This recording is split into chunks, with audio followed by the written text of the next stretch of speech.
당장 내용이 현실화되지는 않았을 텐데요. 결국에는 상당히 어려워 보이고요. 가까운 시일 내에는. 그러다가 보니까는 자금을 조달할 수 있는 방법이 쉬워 보이지는 않습니다. 조금 전에 그 Q10이 조금 무리하게 사고 확산했다 이 말씀 좀 언급해 주셨는데요. 이 부분 좀 자세하게 말씀해 주시죠. 2022년, 2013년, 2024년에 아시아 지역에 있는 굉장히 많은 플랫폼 업체들 중에서 특히나 하위권에 위치한 업체들을 많이 M&A를 했어요. 네. 그리고 그런 2년에는 거래량과 실적을 늘려서 상장을 빠르게 노려보겠다라는 의도가 있지 않았을까라고 추측을 해볼 수 있거든요. 그러다가 보니까는 현재 시스템의 재무 건전성의 우려를 토하게 되는 겁니다. 이번 위기를 이제 티몬과 미네프가 제대로 넘기지 못한다면 이 티몬과 미네프뿐만 아니라 이들과 거래하였던 수많은 판매사들도 자금 문제 등에 빠질 우려가 있다. 이런 우려가 나오고 있어요. 맞습니다. 이 부분이 이제 가장 우려되는 부분인데요. 이게 예전에 머지컬트의 우리에게 아주 현실 불분명한 상황에서 만약에 티몬이나 의뢰표가 이 유동성 위기를 제대로 넘기지 못하면 거래처의 판매 자금의 문제가 커질 수밖에는 없다고 우려가 됩니다. 머지포인트 계속해서 언급해 주시고 계신데 과거에 있었던, 그러니까 3년 전에 있었던 머지포인트 사태와 지금 상황이 좀 어떤 부분이 유사합니까? 일단 그 비즈니스의 본질이 비슷하다라고 볼 수 있습니다. 현지급수는 정보에 해당 유동성을 활용해서 할인 판매를 하는 구조가 아주 유사하고요. 네. 이런 구조 자체가 뭐 사실만큼 좋은 아닙니다. 아주 정상적인 그 상황, 그 비즈니스이기는 한데요. 다만 앞에서도 말씀드렸듯이 감당할 수 없을 만큼의 할인폭으로 너무나도 지나치게 많은 그 고객들을 모집을 하게 된다면 사업의 구조가 불신해지다 보니까 고객의 돈으로 고객의 돈을 돌려받기 구조를 유발할 수 있다는 생각이 있습니다. 네, 아무래도 이런 피해가 발생을 하게 되면 이 소비자와 입점 업체가 고스란히 피해를 입게 되는데 어떤 좀 제도적인 보완이 필요할까요? 머지포인트 때도 유사한 지적들이 나왔었습니다. 소비자의 돈을 따로 해서 보관해야 되고, 미치급금을 최소화하고, 이런 부분들에 대해서 지속적인 지적이 있는데요.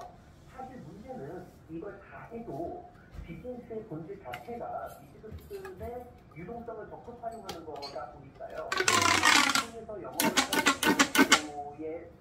를 완전히 안전하게 만드는 게 제도를 통해서 해결하기는 쉬운 문제는 아닙니다.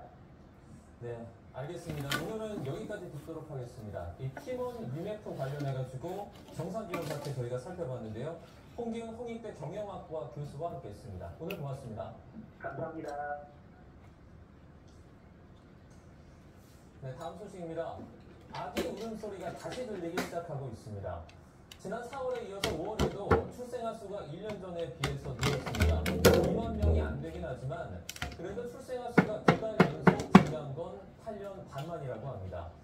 혼인은 2달 연속 0.7%로 늘었습니다. 이승은 기자가 취재했습니다. 지난 5월 출생아 수가 19,547명으로 지난해 같은 달에 비해 514명, 2.7% 늘었습니다. 지난 4월 출생아 수가 1년 7개월 만에 지난해 같은 달 대비 상승 반전했는데 상승 추세가 이어진 겁니다. 2만 명을 밑돌긴 했어도 출생아 수가 2달 연속 지난해 같은 달 대비 는 것은 8년 6개월 만입니다.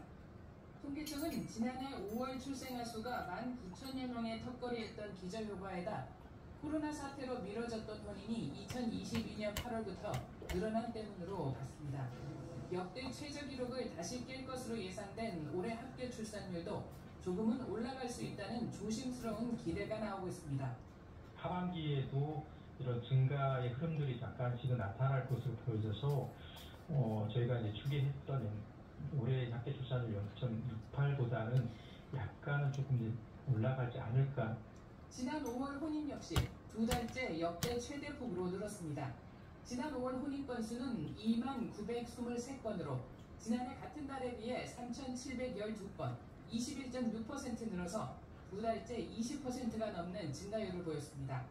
통계청은 기저효과에다 정부와 지자체의 혼인 장려책이 영향을 미쳤을 수 있다고 분석했습니다. 지난 5월 사망자는 28,546명으로 지난해 같은 달에 비해 339명, 1.2% 줄었습니다. 그래도 출생아보다 사망자가 많아서 우리나라 인구는 8,999명 자연 감소했습니다. 인구 자연 감소는 55개월, 4년 7개월째입니다. YTN 이승훈입니다. 카카오가 통수 부속으로 최악의 상황을 맞으면서 계열사인 카카오뱅크의 주인이 바뀔 수 있다는 매각설이 나오고 있습니다. 인터넷 은행의 특성상 대주주가 벌금형을 받으면 10% 초과 지분을 팔아야 하기 때문인데 지분 매각 과정이 쉽지만은 않아 보입니다. 류한민 기자가 취재했습니다. 총수 구속으로 당장 발등에 불이 떨어진 곳은 카카오뱅크입니다. 김범수 경영推進위원장과 법인인 카카오가 만에 하나 주가 조작 혐의로 벌금형 이상을 받게 되면 인터넷은행 특례법에 따라 금융당국이 10% 초과 지분 매각을 명령할 수 있습니다. 2016년 KT가 담합 혐의로 공정거래위원회 조사를 받으면서 K뱅크의 10% 초과 지분을 BC카드에 매각한 전례도 있습니다. 그렇지만 김범수 위원장의 대법원 판결까지 2, 3년이 걸리고 또 카카오가 지분 매각 명령에 반발해 소송에 나선다면 실제 매각까지 더 많은 시간이 걸릴 수밖에 없습니다. 상상인그룹 유중환 대표의 불법 대출 의혹 혐의로 금융위가 지난해 저축은행 2곳의 매각을 명령했지만 현재도 소송전이 진행 중입니다. 게다가 카카오보다 단 한 주적은 미래주주인 한국투자증권이 카카오뱅크의 대주주가 되는 것도 실현 가능성은 낮습니다.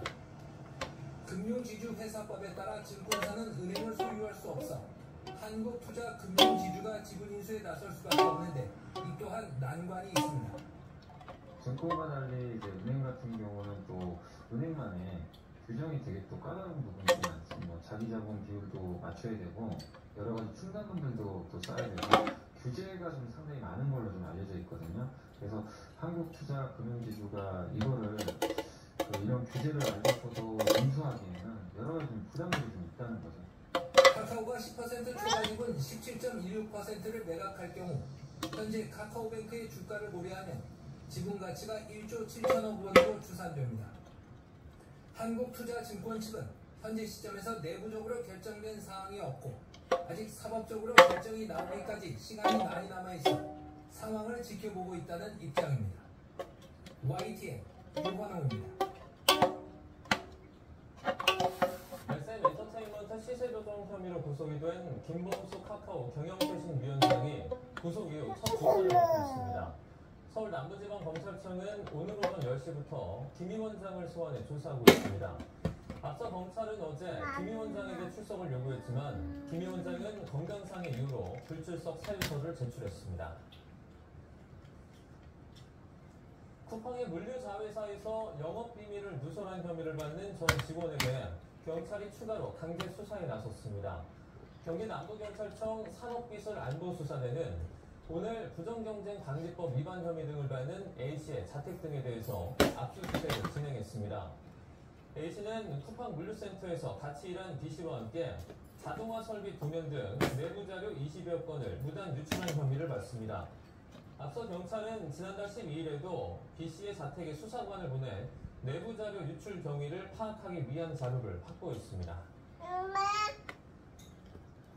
휴대전화를 고치는 과정에서 삼성전자 서비스센터 수리기사가 여성 고객의 나치 사진이 담긴 사진첩을 무단 열람한 사건과 관련해 피해자 측이 수리기사와 회사를 상대로 법적 대응에 나섰습니다. 피해 여성 A씨는 지난 18일 서울 용산경찰서에 삼성전자 서비스센터 주식회사와 수리기사 B씨를 개인정보보호법 위반 등의 혐의로 고소했습니다. 앞서 수리기사 B씨는 지난 5월 A씨가 액정 수리를 위해 맡긴 휴대전화를 집에 가져가 1시간여 동안 사진첩 등을 무단으로 열람한 것으로 드러났습니다. A씨 측 변호인은 B씨가 휴대전화 수리를 목적으로 제공받은 비밀번호를 이용해 보안을 풀고 동의를 받지 않은 채 A씨가 A씨의 나치가 촬영된 촬영물을 시청했다고 고소장에 적었습니다. 민주당의 대선 후보 자리를 사실상 예약한 해리스 부통령이 민주당의 결집을 이뤄내면서 추방 기세를 매섭게 올리고 있습니다. 바이든 대통령의 후보 사퇴 이후 실시된 여론조사에서 오차범위 내긴 하지만 트럼프를 앞섰습니다.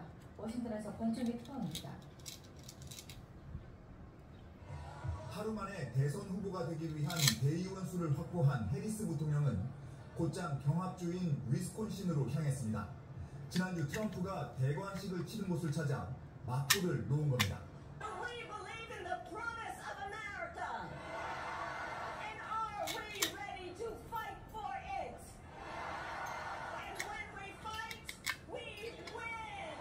민주당 진영은 해리스를 중심으로 빠르게 뭉치고 있습니다. 상하원 원내대표가 동시에 해리스 지지에 나섰고 바이든에게 등을 돌렸던 영화배우 조지 클루니도 힘을 실었습니다. 온라인에서는 해리스 밈이 쏟아지며 젊은 유권자들의 호응을 얻고 있습니다. 부인이 부통령이 되자 이해 충돌을 피하기 위해 잘나가던 변호사직을 관뒀던 해리스 남편은 이제 선거운동을 전폭 지원하고 나섰습니다. The dereliction of duty, inciting an insurrection, and all those other things. We're going to make that very clear. She's going to be able to make that case. 코로나에서 회복한 바이든 대통령은 백악관으로 복귀했습니다. 대국민 연설을 통해 민주주의를 지키기 위해 해리스의 대선 승리가 왜 중요한지 강조할 것으로 보입니다. 바이든 사퇴 뒤 실시한 여론조사에서는 해리스와 트럼프가 44대 42로 나타나 해리스의 초반 기세를 입증했습니다. 아직 오바마 전 대통령 부부가 해리스 지지 선언을 하지 않았지만 극적인 효과를 노리기 위해 지지 시점을 저울질하고 있을 거라는 관측이 나오고 있습니다. 워싱턴에서 YTN 권윤입니다. 트럼프 전 대통령 측은 해리스 부통령이 바이든 대통령의 선거 자금을 넘겨받는 건 불법이라고 연방선거관리위원회에 신고했습니다. 트럼프 캠프는 해리스 부통령이 미국 역사상 최대의 선거 자금 규정 위반을 저지르려 한다고 주장했습니다. 이에 대해서 해리스 캠프는 공화당이 지난 몇 년간 투표 참여를 막기 위해 내세웠던 주장들과 마찬가지로 법적인 근거가 없는 주장이라고 일축했습니다. 네, 트럼프 전 미국 대통령 잇따라서 김정은 위원장을 언급하면서 친분을 과시하고 있죠. 이에 대해서 북한이 처음으로 반응을 내놨는데요. 우리는 개의치 않는다. 이런 입장을 내놨습니다. 전문가 잠시 연결해서 분석해 보겠습니다. 김열수 한국군사문제연구원 안보전략실장 연결돼 있습니다. 안녕하십니까? 네, 안녕하세요. 네, 북한이 입장을 내놨는데 미국에서 어떤 행정부가 들어와도 우린 개의치 않는다. 이렇게 입장을 밝혔습니다. 개의치 않는다가 어떤 맥락인가요? 네, 북한이 한국을 바라보는 시각이나 미국을 바라보는 시각은 비슷한 것 같아요. 김정은이가 작년도에 노동당 중앙위원회 전원회의 연설과 1월달 최고인민의 시정 연설을 통해서 한국에서 보수정당과 진보정당이 번갈아서 출전을 했지만 계속해서 북한의 정권 봉변을 얘기하고 흡수 통일만 얘기했다. 대북적 지수 정책은 안 바뀌다라 이런 얘기를 했잖아요. 예. 미국에 대해서 똑같은 얘기를 하고 있는 것 같습니다. 미국은 어떤 정권이든지 간에 북한의 정권 종말과 반공화국 세계 정책을 추진하고 있다. 그래서 어떤 행정부가 들어서도 마찬가지 아니냐. 이런 것들을 보면 트럼프의 당선 가능성에 대한 뭔가 의지 잡힌의 일환으로 이렇게 말을 하지 않았는가 이렇게 봅니다. 예, 몸값 높이기의 일환 같다라고 하셨는데 이 입장을 조선중앙통신 논평 형식으로 내놨습니다. 다소 입장 내놓는 그 수위를 따져보면 조금 낮은 그런 수위라고 볼 수 있는데 그건 어떻게 보세요? 네, 그 다마 전문가인 김여정 다마를 할 것으로 아마 발표했을 텐데 조선중앙통신에서 논평을 함으로써 형식적으로는 뭐 수위를 좀 낮춘 것으로 보입니다. 사실상 트럼프 후보는 대통령이 될 가능성이 있는 사람인데 아직은 공직이 있는 사람이 아니잖아요. 예. 그래서 공직이 있지 않은 사람을 대상으로 어떤 한 나라의 당국자가 여기에 대해서 논평을 내면서는 아마 부적절하다고 보는 것 같습니다. 그래서 조선중앙통신의 논평 형식을 빌리되 그러면서도 북한의 의지를 전달하고자 하는 그런 목적이 있었지 않나 이렇게 봅니다. 예, 이것도 뭐 몸값 높이기 작전의 일환입니까? 예. 그렇죠. 그럴 수 있죠. 예. 트럼프 전 대통령은 지금까지 발언을 보면 김정은 위원장과 나는 매우 가깝다, 잘 지냈다, 심지어 김정은 위원장이 나를 그리워할 것이다 이런 얘기까지 하는데 지금 북한에서는 공은 공이고 사는 사다 이렇게 확 선을 그었거든요. 그거는 어떤 의도입니까? 그것도 일종의 뭔가 모습일 텐데요. 예. 사실상 지금 말씀하신 것 두 외에도 김정은하고 트럼프하고 2018년도 4월 1일부터 2019년도 8월 5일까지 힘들 주고받은 것만 해도 27평이 되거든요. 예. 그래서 이제 혹시 트럼프에게 얘기를 하게 되면 뭐 김정은과의 개인적인 친분으로 북한의 변화를 혹시 바랄지 모르겠지만 미국의 대북 정책의 근본적 변화 없이는 북한의 변화를 기대하지 말라는 그런 강한 의지를 아마 공을 보이고 하다 이렇게 이제 선을 그은 게 아닌가. 그러면서도 이런 얘기를 했어요. 예. 아마 앞으로 북한과 어떻게 상대할 것인가의 문제에서 옳은 선택을 하는 것이 좋을 것이다. 그래서 이렇게 말한 이유는 트럼프 집권에 대한 어떤 기대감은 숨기지 않고 많은 게 아닌가 이렇게 보입니다. 그러니까 친하긴 친한데 공사는 구분하자 뭐 이런 맥락의 얘기인 것 같은데 김정은 위원장 상대는 어떨까요? 트럼프 전 대통령이 이번에 당선되기를 은근 바라고 있을까요? 아니면 좀 피하고 싶을까요? 제가 볼 때는 이제 김정은 위원장으로 봐서는 트럼프가 대통령 되기를 바랄 겁니다. 왜 그러냐면 이런 뭐 탈북이 되겠다고 그렇고 그도 나를 거두할 것이다 또는 양치상 구경하러 가자 뭐 이런 얘기를 했었잖아요. 그런데 트럼프의 발언 중에 핵무기를 보유한 국가들과 잘 지내면 좋지 않느냐라고 발언하는 것도 있거든요. 이 말의 의미는 북한의 핵무기 보유를 일정 부분 긍정한 게 아니냐 이런 것으로 해석도 된단 말이죠. 그런 면에서 보면 김정은 입장에서는 아마 민주당의 대통령 후보보다는 공화당의 대통령 후보가 돼서 아마 회담을 하게 되면 자신들이 얻을 수 있는 일정 부분 이익이 있을 수 있다 이렇게 판단하기 때문에 트럼프가 대통령 되기를 바라고 있을 겁니다. 반면에 또 이런 시각도 있는 것 같더라고요. 2019년 하노이 노딜에 대한 앙금이 있기 때문에 트럼프와 또 만나봐야 또 똑같을 거다라는 그런 실망감, 앙금이 남아있을 것이다. 이런 또 분석도 있거든요. 그렇죠. 그런 분석도 뭐 충분히 가능하죠. 그럼에도 불구하고 여기서 조선중앙통신에서 논평 형식으로 내놓은 이유는 기대감이 분명히 있다는 거거든요. 그 기대감을 숨기지 않은 거고 대신에 그것을 이제 김여정의 담화나 또는 외무부의 담화를 통해서 낸 것이 아니고 조선중앙통신의 논평을 통해서 내므로서 기대감과 함께 자신의 몸값을 계속 올리는 그런 작전을 지금 취하고 있다 이렇게 보죠. 지금 뭐 해리스가 만약에 민주당 후보를 확정이 돼서 시나리오지만 당선이 된다면 트럼프가 되는 것과는 북미관계 시나리오가 뭐 결이 완전히 달라질 거라고 보십니까? 많이 달라진다고 봐야죠. 지금 이제 해리스 같은 경우에는 북한에 대해서 굉장히 좀 이렇게 반대 입장을 많이 이제 밝힌 사람이지 않나요? 2022년도에 9월달에 이제 판문점을 방문하기로 했고 그러면서 이제 트럼프 대통령이 김정은과의 세번의 회담에서 아무것도 성과도 없었고 양구도 못 얻어냈다 이렇게 얘기를 했단 말이죠. 그리고 이제 북한이 핵 보유고 되는 것을 절대로 내가 받아들일 수도 없고 북한의 도발에 대해서 인정이 있을 수는 없다 이런 식으로 강경한 발표를 했기 때문에 제가 볼 때는 해리스가 당선될 경우에는 해리스 정부의 대한반도 정책은 바이든 2.0으로 이제 그대로 지속될 가능성이 있다라고 보고요. 그런데 트럼프가 만약에 당선이 되면 북미 대화 재개 그리고 핵 문제에 대한 어떤 합의 추구 이런 것들이 트럼프의 노벨상에 대한 어떤 욕심과 같이 맞물리면서 아마 그럴 가능성이 있기 때문에 이것은 한반도의 한국 안보에 지대한 영향을 미치리라고 생각을 합니다. 뭐 개의치 않는다 이런 입장을 내긴 했지만 뭐 개의치 않을 수 없는 그런 상황이 아닌가 그런 생각이 들고요. 오늘 실장님 연결했으니까 쓰레기 풍선 얘기를 해야 될 것 같은데요. 북한이 오늘 아침에 발표를 했더라고요. 지금 빈도가 너무 작아지고 있는데 왜 그런 것 같으세요? 지금 오늘로 12개죠. 그래서 지난 21일 날 마지막 500개 부양해가지고 그중에 한 반 정도가 마지막 담아다 방송을 해오다가 21일 날 500개를 부양하는 것을 보고 그때부터 전 연전에 걸쳐서 지금 우리 대북 방송을 이제 재개를 했거든요. 근데 오늘 같은 날도 아마 6시부터 밤 10시까지 16시간 동안 방송을 할 텐데 북한이 이렇게 계속해서 이렇게 보내는 이유를 제가 볼 때는 박수. 담화 속에서 그 답이 있다라고 보거든요. 그런데 두 가지라고 보는데 김여정이가 지난 6월 말에 담화